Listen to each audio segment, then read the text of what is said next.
Hey hello everyone, welcome back to my YouTube channel that is study with Erica. हम यहाँ हमारा code 17 management का syllabus cover कर रहे हैं हमारे यूजीसी नेट के एग्जामिनेशन के लिए, राइट। और आप जितने भी डाउट्स कमेंट सेक्शन में पूछते हैं उनको क्लियर करने के डाउट क्लियरिंग क्लास रखी गई है।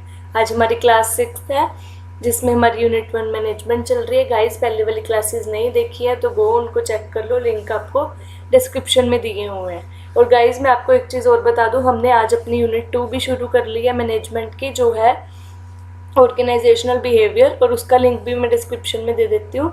उसको भी एक बार चेक करना और साथ साथ में वो भी चलेगी हमारी, राइट।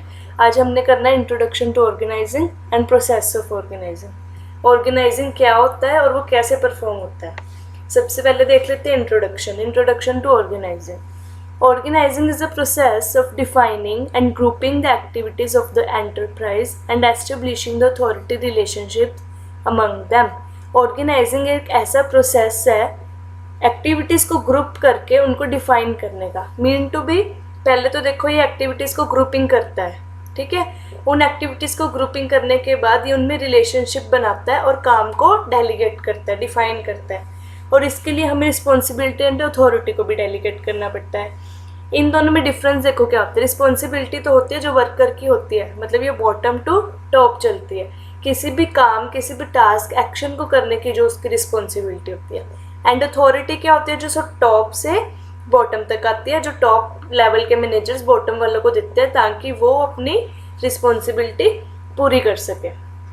देखो, जैसे एक स्ट्रक्चर दिखाया हुआ है ऑर्गेनाइजेशन का कि इन्होंने एक्टिविटीज़ को अलग अलग ग्रुप किया हुआ है और उस हिसाब से उन्होंने वर्कर्स को रखा गया है, right. Next is process of organizing, very important guys. इसके क्रक्स टर्म्स पक्का लिख लेना। आप अपने नोट्स खुद बनाने शुरू करो, हैंडमेड नोट्स, जिसमें आप अपनी हेडिंग और उसमें आप अपना क्रक्स मतलब कि की टर्म पॉइंट लिखा करो, ताकि आपको अगर एक बार क्विक रिविजन लेनी हो एग्जाम से पहले तो आप उसके थ्रू ले सको, राइट।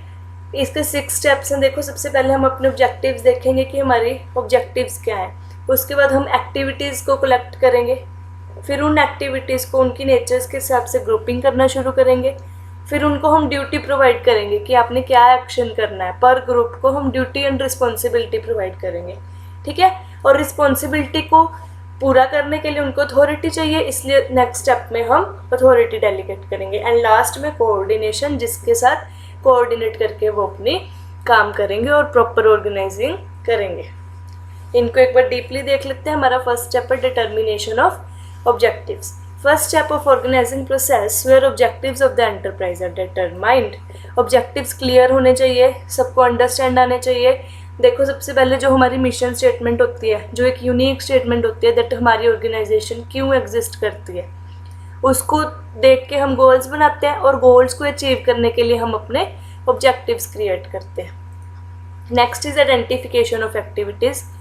एक्टिविटीज़ को क्लियर आउट करना कि इस काम को करने के लिए, ऑब्जेक्टिव को करने के लिए, पूरा करने के लिए, गोल को अचीव करने के लिए हमें क्या क्या एक्टिविटीज़ करनी है। एक्टिविटीज़ फ्लेक्सिबल होनी चाहिए ताकि अगर कोई सिचुएशन आए तो हम उनको चेंज कर पाएँ, और ये सब एक्टिविटीज़ में डिवाइड हो जाती है। Next is grouping of activities. The same type of activities are grouped together. एक ही तरह की जब एक्टिविटीज़ होती हैं उन सब के अलग अलग ग्रुप्स बना दिए जाते हैं उनकी नेचर के हिसाब से।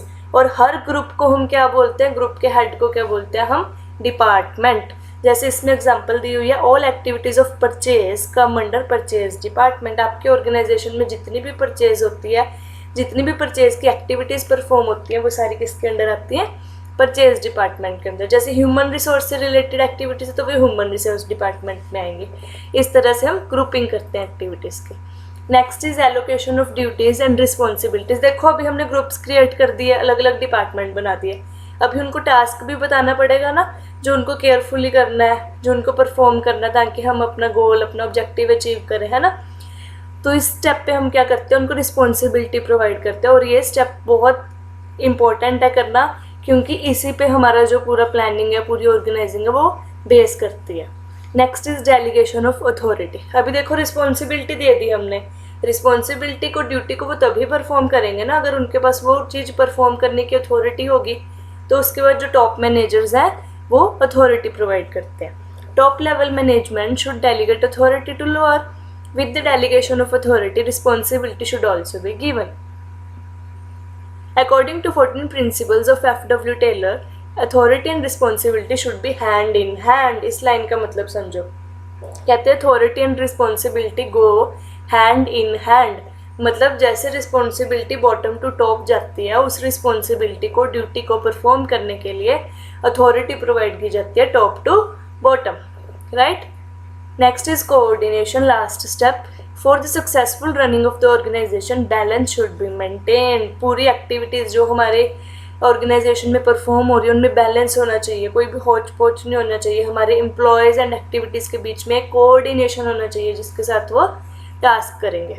आज का टॉपिक इतना ही था और कल हम इसके प्रिंसिपल्स करेंगे जो बहुत इंपॉर्टेंट हैं। प्रिंसिपल्स में से हर बारी क्वेश्चंस पूछे जाते हैं, ठीक है। अब MCQ शुरू करते हैं।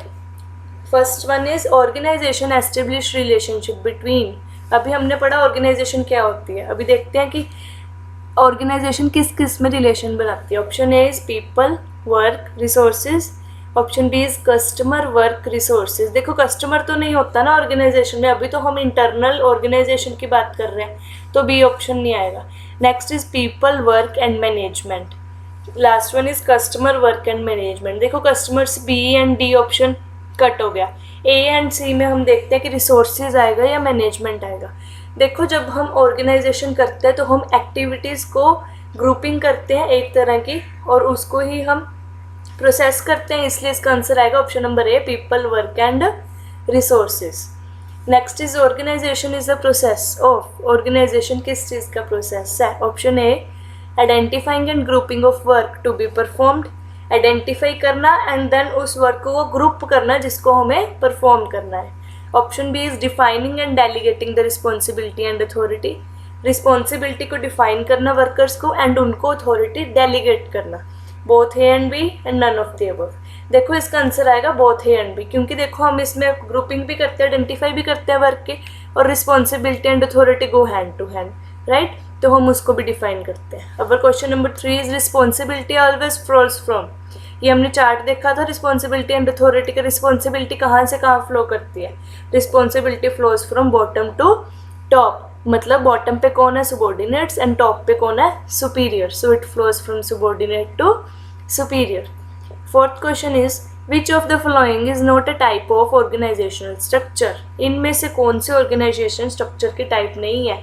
गाइज ऑर्गेनाइजेशन स्ट्रक्चर्स हमारे यूनिट 2 में है जो कि कवर हो चुके हैं। आप जाओ और वो क्लासेस चेक करो। फर्स्ट एंड सेकंड क्लास में आपके ऑर्गेनाइजेशन स्ट्रक्चर कंप्लीट हो गए हैं। First one is line organization, functional organization, line and staff organization और फ्लेक्सिबल ऑर्गेनाइजेशन। तो ऑर्गेनाइजेशन स्ट्रक्चर में क्या नहीं आता? देखो लाइन ऑर्गेनाइजेशन होती है, फंक्शनल भी होती है, लाइन एंड स्टाफ भी होती है। लास्ट इज फ्लेक्सिबल, फ्लेक्सिबल नहीं होती। सो इसका आंसर है D option, flexible organization. Which of the following is also known as military organization? Very important question. This is your PYQ. Military का मतलब है जो सबसे ओल्डेस्ट है, जो सबसे स्ट्रिक्ट रूल्स के साथ बनी हुई है, that is our line organization. आज के लिए गाइज इतना ही। जो हम कल करेंगे वो है हमारे प्रिंसिपल्स, जो कि बहुत इंपॉर्टेंट, और प्रिंसिपल से ही रिलेटेड हम MCQs की प्रैक्टिस करेंगे। Thank you and give Thums up अगर क्लास अच्छी लगी हो, subscribe and share and stay tuned with Study with Harika. Thank you so much.